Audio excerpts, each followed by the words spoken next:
मैं सफान मोमिन आप लोगों का स्वागत करता हूँ आपके यूट्यूब चैनल ज्ञान स्टडी सेंटर में। तो आज हम लोग वेक्टर एडिशन का दूसरा लॉ पढ़ेंगे। दूसरा लॉ है parallelogram law of vector addition. ये लॉ आप लोगों को परेशान करने के लिए बनाया गया। वैसे इस लॉ का कोई मतलब नहीं है, क्योंकि जो लॉ हम लोग पहले पढ़ चुके हैं triangle law of vector addition, उससे का ही दूसरा वर्जन है। उसका ही दूसरा वर्जन है, मतलब पहले ही हम लोग पढ़ चुके हैं वेक्टर को हम लोग क्या कर सकते हैं, पैरेलली स्पेस में कहीं भी एनीवेयर कहीं भी हम लोग क्या कर सकते हैं, शिफ्ट कर सकते हैं। तो बस उसी को शिफ्ट कर के पैरेलल लॉग्राम बना दिया गया और उसका ही दूसरा वर्जन बना दिया गया, लॉ बना दिया गया एक तरह का। तो हम लोग देख लेते हैं, अगर बताया गया तो पढ़ लेते क्या है। When two vectors are kept co-initially two adjacent sides of parallelogram, then the resultant of these two vectors shown by the diagonal of parallelogram। तो क्या है पैरेललोग्राम? जैसे कि दो वेक्टर होगा, एक वेक्टर मान लेते हैं कि ए है, एक वेक्टर ए है, दूसरा वेक्टर बी है। अब इस दोनों वेक्टर में क्या चीज देखने को मिल रहा है कि दोनों का जो इनिशियल पॉइंट है वो एक कॉमन पॉइंट है, मतलब इसको बोल सकते हैं को इनिशियली है, मतलब कि को दोनों वेक्टर जो है एक दूसरे के इनिशियल पॉइंट, जो दोनों का इनिशियल पॉइंट है वो सेम ही है। तो यहाँ पे जो रिजल्टेंट वेक्टर का जो पॉइंट ये होगा, मतलब साइड होगा, जो डायगोनल बनेगा वो किस तरह से बनेगा। तो इसमें जो रिजल्टेंट वेक्टर बनता है वो यहीं से बनता है, मतलब इसी पॉइंट से बनता है, जो दोनों का कॉमन पॉइंट है वहीं से बनता है रिजल्टेंट वेक्टर। जो रिजल्टेंट वेक्टर बनेगा तो उसमें क्या करते हैं हम लोग कि इस वेक्टर का ले लेते हैं इधर, मतलब इस वेक्टर के पैरेलल बना देते हैं और इस वेक्टर के पैरेलल एक और साइड बना देते हैं, और जो यहाँ पर बनता है जहाँ तक जाता है वहाँ तक लेके चले जाते हैं। तो ये इसका मैग्नीट्यूड हो गया और इसका डायरेक्शन क्या हो जाएगा, ये वाला इसका डायरेक्शन हो जाएगा। ए और बी के बीच का एंगल कौन सा हो जाएगा, ये वाला हो जाएगा एंगल थीटा। अगर हम इसको गौर से देखें तो क्या कर सकते हैं हम लोग, इस बी वेक्टर को उठाकर थोड़ा शिफ्ट करके आगे लेके रख सकते हैं, क्योंकि हम लोगों के पास क्या पावर है, कैसा पावर है कि हम लोग किसी भी वेक्टर को एक स्पेस में कहीं भी पैरेलल शिफ्ट कर सकते हैं। तो बस बी वेक्टर को क्या करो, आगे शिफ्ट कर दो। तो आगे जब शिफ्ट करेंगे तो यहाँ आ जाएगा ये वेक्टर बी वाला, बिना कोई छेड़छाड़ किए। अब इस दोनों के बीच का एंगल कितना होगा, तो ये वाला नहीं होगा, अब ये आगे वाला हो जाएगा, ये वाला। तो देखने में नहीं लग रहा है कि अब ये वाला जो वेक्टर बना है, ये वाला जो वेक्टर बना है, जो वेक्टर बन चुका है, इसके बारे में हम पहले पढ़ चुके हैं।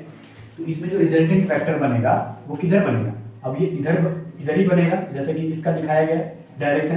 तो डायरेक्शन तो नहीं बदलेगा, बस थोड़ा सा चीज बदल जाएगा कि आप लोग डायरेक्शन, मतलब इसको हम लोग और अच्छे से बनाए। तो वेक्टर ए ये रहा, वेक्टर बी ये रहा, तो वेक्टर रिजल्टेंट वेक्टर कौन सा हो जाएगा, ये वाला हो जाएगा, जिसका एंगल अल्फा होगा।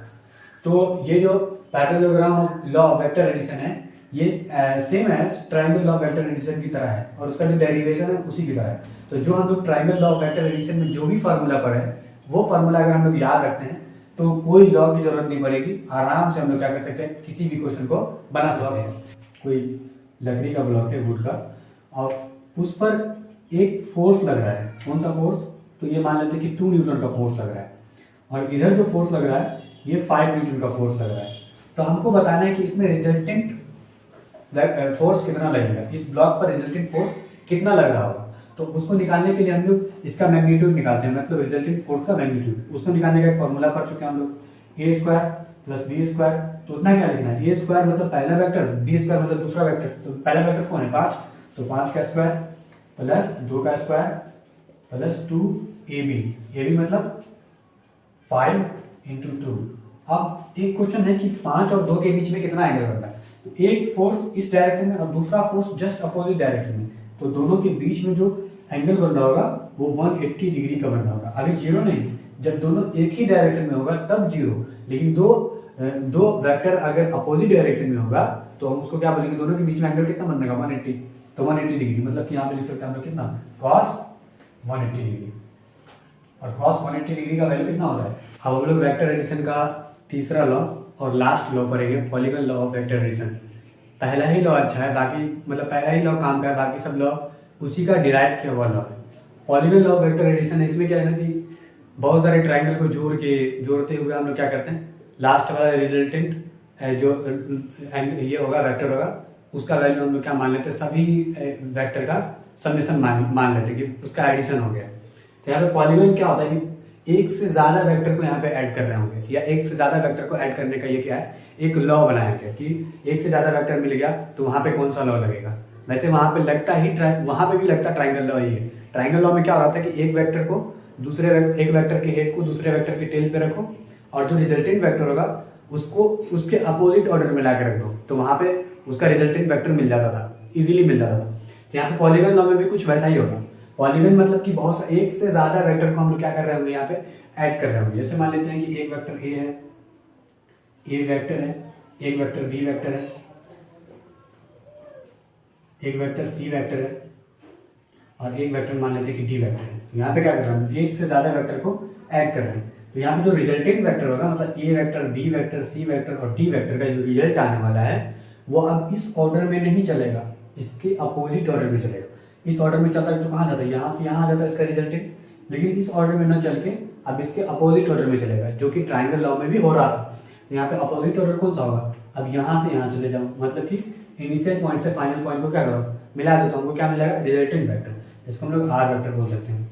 तो रिजल्टेंट वेक्टर बराबर क्या हो जाएगा, रिजल्टेंट वेक्टर बराबर vector A plus vector B plus vector C plus vector D, इस तरह से हो जाएगा, रिजल्टेंट वेक्टर मिल जाएगा। अगर हम लोग गौर से देखें तो दो दो वेक्टर का पेयर बना दें, vector A plus vector B, तो यहाँ पे एक वेक्टर बन रहा होगा जो कि रिजल्टेंट वेक्टर होगा।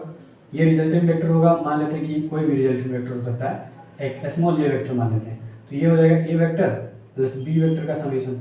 फिर अगर हम आगे चलें, इसको एक वेक्टर मान लेते हैं, मतलब स्मॉल वेक्टर को ए वेक्टर मान लेते हैं, तो ये वेक्टर और ये वेक्टर एक ऑर्डर में चल रहा है, तो इसका रिजल्टेंट वेक्टर कुछ यहाँ पे आ जाएगा, इसको हम लोग स्मॉल बी वेक्टर मान लेते हैं। तो अब ये क्या हो जाएगा, स्मॉल ए वेक्टर प्लस में सी वेक्टर। अगर हम लोग अब इस बी वेक्टर को एक वेक्टर मान लेते हैं, तो डी वेक्टर एक ऑर्डर में चल रहा है, तो यहाँ पे जो आएगा फाइनल वेक्टर ये वाला आर वेक्टर, इसका वैल्यू क्या हो जाएगा, B vector plus D vector, B vector plus D vector, इस तरह से। और बी वेक्टर का वैल्यू क्या है, A vector plus C vector, तो यहाँ पे क्या आया अपने को, आर वेक्टर बराबर B vector plus D vector आया था। हम आर वेक्टर बराबर क्या लिख सकते हैं, बी वेक्टर को क्या लिख सकते हैं, ए वेक्टर प्लस सी वेक्टर, ए वेक्टर प्लस सी वेक्टर और प्लस में पहले से डी वेक्टर। अब ए वेक्टर को क्या लिख सकते हैं हम, A vector plus B vector, तो आर वेक्टर बराबर क्या लेगा, A vector plus B vector plus C vector plus में डी वेक्टर, लो जो कि पहले भी था, A vector plus B vector plus C vector plus D vector. तो पॉलीगन लॉ क्या होता है कि ट्राइंगल लॉ का ही एक एक्सटेंडेड वर्जन है। ट्राइंगल लॉ में क्या होता है कि दो वेक्टर को जोड़ रहे थे और उसमें एक रिजल्टेंट वेक्टर आ रहा था, जो लॉ वहाँ पे लग रहा था सेम लॉ यहाँ पे पॉलीगन लॉ में भी लगता है, पॉलीगन लॉ वेक्टर एडिशन में भी लगता है। पॉलीगन लॉ में क्या करते हैं हम लोग, एक दो से ज़्यादा वेक्टर को हम लोग क्या कर रहे होते हैं, जोड़ रहे होते हैं, और जो दो से ज़्यादा वेक्टर का जो ऑर्डर चल रहा होता है, जो रिप्रेजेंट करने का ऑर्डर चल रहा होता है, उसके जस्ट अपोजिट में रिजल्टेंट वेक्टर का ऑर्डर आता है, मतलब डायरेक्शन आता है। यहाँ पे जैसे कि ए वेक्टर का इस डायरेक्शन में, बी वेक्टर इस डायरेक्शन में, सी वेक्टर इस डायरेक्शन में, डी वेक्टर इस डायरेक्शन में। और इसको गौर से देखें तो किस डायरेक्ट है, कैसा इसका ऑर्डर चल रहा है, इस ऑर्डर में चल रहा है। जब रिजल्टेंट वेक्टर का ऑर्डर आएगा इसके जस्ट अपोजिट में आएगा, इस डायरेक्शन में, जो कि आया भी यहाँ पे इसी डायरेक्शन में आया, उल्टा डायरेक्शन में रिजल्टेंट वेक्टर का डायरेक्शन आया। अभी सबको जोड़ दो, निकल जाएगा। और अगर हमको इसका रिजल्टेंट वेक्टर का वैल्यू निकालना होगा तो हम लोग छोटा छोटा ट्राइंगल बना के इसमें क्या कर सकते हैं, हम लोग polygon law of vector addition लगा सकते हैं और रिजल्टेंट वेक्टर को हम लोग क्या कर सकते हैं, आराम से बता सकते हैं। तो आज के लिए बस इतना ही।